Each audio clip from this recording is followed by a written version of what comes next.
Viewers, আজকে একটা প্রবলেমের সলিউশন দেওয়ার চেষ্টা করব। মূলত প্রবলেমটা কেন হয় সেটা বলার চেষ্টা করব, আর সলিউশনটা পরবর্তী কোনো একটা ভিডিওতে দেওয়ার চেষ্টা করব। তো দেখতে পাচ্ছেন এখানে একটা টেলিগ্রাম চ্যানেল আছে, সেই চ্যানেলটাতে লেখা আছে স্ক্যাম। এখন এই যে টেলিগ্রামে স্ক্যাম লেখাটা চলে আসে, সেটা আসলে কেন আসে? আমি একটু এখানে ক্লিক করছি টেলিগ্রামটাতে। তারপর দেখতে পাচ্ছি যে উপরের দিকে আছে স্ক্যাম লেখা।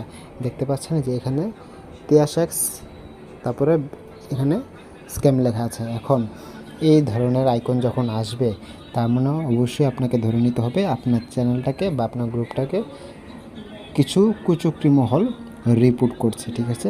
এবং এই রিপোর্টের সংখ্যা একটা দুইটা না, মারাত্মক, ঠিক আছে? তো এই রিপোর্ট আসলে কোন রিপোর্ট দেয়? তারা মূলত আসলে স্প্যাম করার কারণে স্প্যাম রিপোর্ট করে, এবং স্প্যাম রিপোর্ট করার কারণে কিন্তু একটা বড় সংখ্যা ধরে নেওয়া যায়। কোনো একটা গ্রুপ যদি কখনো প্রচুর পরিমাণে যদি রিপোর্টটা করে, সেক্ষেত্রে কিন্তু আপনার টেলিগ্রাম চ্যানেল বা টেলিগ্রাম গ্রুপটা নষ্ট হয়ে যেতে পারে।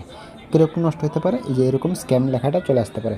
এবং এবং টেলিগ্রামের পক্ষ থেকে একটা ওয়ার্নিং দেওয়া হয় যে এরকম warning, many users reported this account as a scam or a fake account, please be care please be careful specially if it asks you for মানি।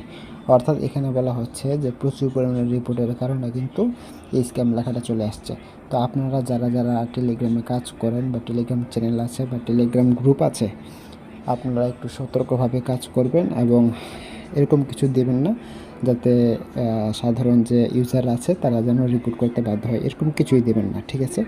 আর যে সকল ইউজাররা রিপোর্ট দেয়, আসলে এটা খুবই আসলে দুঃখজনক যে একজন ক্রিয়েটর যখন একটা চ্যানেল দাঁড় করায়, সেটা হোক টেলিগ্রাম, সেটা হোক ইউটিউব, যখন দাঁড় করায় সেখানে আসলে অনেক পরিশ্রম থাকে, ঠিক আছে? অনেক সময় যায়।